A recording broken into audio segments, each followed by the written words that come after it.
წარმოედგინე, რომ დილას იღუძებდა სიგარეტი ან ყავის ჩიქა ერთადერთი რამ არის, რაც გაძლევს სურვილს დაიწყო დღე გულში უცნაური შფოთვა გაქვს, გგონია, რომ ყველაფერი ზედმეტად გაწუხებს, ადამიანები შენს გარშემო გამაღიზიანებლად მოქმედებენ და ღამე კი ვერ ახერხებ. მშვიდად დაძინებას ან რამდენჯერ გაქვს განცდა, რომ არაფერი გინდა აკეთო და უბრალოდ გინდა ერთი დღე დაივიწყო ყველაფერი, ალბათ ეს ნიშნები შენთვის ნაცნობია და ხშირად ვერც კი ვაცნობიერებთ, რომ ეს არის ქრონიკული გადაჭარბებული სტრესის პირდაპირი სიმპტომების სტრესი. დღეს თანამედროვე სამყაროს ერთ-ერთი ყველაზე ჩუმი მკვლელია, როცა ის უმართავი ხდება, აზიანებს არა მარტო ფსიქიკას, არამედ ფიზიკურ ჯანმრთელობასაც. დღეს გაგიზიარებ, როგორ უნდა ამოიცნო გადაჭარბებული სტრესის მთავარი ნიშნები და როგორ შეძლო ბუნებრივი მეთოდებით მისი მკურნალობა ისე, რომ ორგანიზმი დაუბრუნდეს ბალანსს და სიმშვიდეს. მოდი პირველ რიგში განვიხილოთ ყველაზე გავრცელებული სიმპტომები. უპირველეს ყოვლისა უძილობა, როდესაც გადათვირთული ხარ, ფიქრები არ გაძლევენ საშუალებას მშვიდად დაიძინო, დილას კი გაღვიძებ და გრძნობ.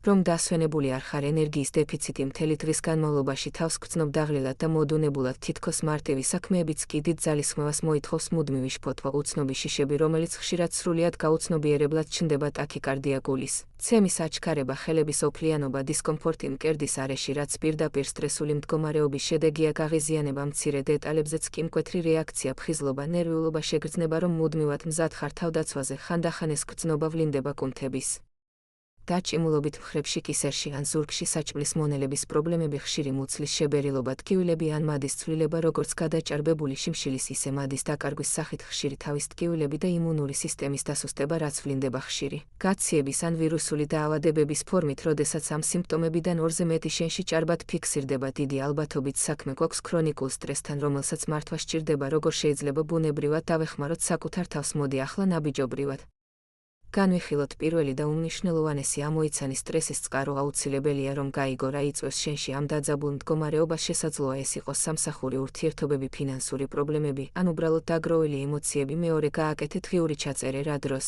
გრძნობ ყველაზე ძლიერ დაძაბულობას და რას აკეთებ ამ დროს, ეს დაგეხმარება უკეთ გააცნობიერო შენი მდგომარეობა. მესამე, სუნთქვის ტექნიკა. როდესაც სტრესი მწვავდება, პირველ რიგში საჭიროა სუნთქვის დარეგულირება. ღრმა სწორი სუნთქვა ეხმარება ორგანიზმს ნერვული სისტემის დამშვიდებაში. ღრმად შეისუნთქე, ცხვირით 4 წამის განმავლობაში დაიკავე სუნთქვა 2-3 წამიანი პაუზით და შემდეგ ნელა ამოისუნთქე 8 წამის განმავლობაში. გაიმეორე ეს წრე 10 ჯერ და უკვე იგრძნობ, როგორ ეშვება სხეული. მეოთხე, ფიზიკური აქტივობა, ზომიერი მოძრაობა, რომელიც სასიამოვნოა შენთვის. სწრაფი სიარული, ცეკვა, იოგა, პილატესი ან თუნდაც თბილი აბაზანა მოძრაობა ეხმარება ორგანიზმს კორტიზოლის დონის შემცირებაში და ენდორფინების გამომუშავებაში, რაც ბუნებრივი ანტიდეპრესანტებია. მეხუთე, სმენის გამოყენება, მუსიკა, რომელსაც დადებითი ემოციები გահყავს, ხელს უწყობს ემოციური ფონის გაუმჯობესებას. მოისმინე საყვარელი მუსიკა ყოველდღე სულ მცირედ 15 წუთით. მეექვსე, მცენარეული ჩაიები, ბუნებრივი სედატიური ეფექტით, როგორიცაა ლავანდა, ვალერიანა, ასკილის ჩაი, პასიფლორა ან კამილა. მათი ყოველდღიური მოხმარება ამშვიდებს ნერვულ სისტემას და ხელს უწყობს ღრმა ძილს. მეშვიდე, რეჟიმის აღდგენა, რეგულარული ძილი უმთავრესი მოკავშირეა სტრესთან ბრძოლაში. ყოველდღე ერთსა და იმავე დროს დაძინება და გაღვიძება ეხმარება ბიოლოგიური რიტმების რეგულირებას,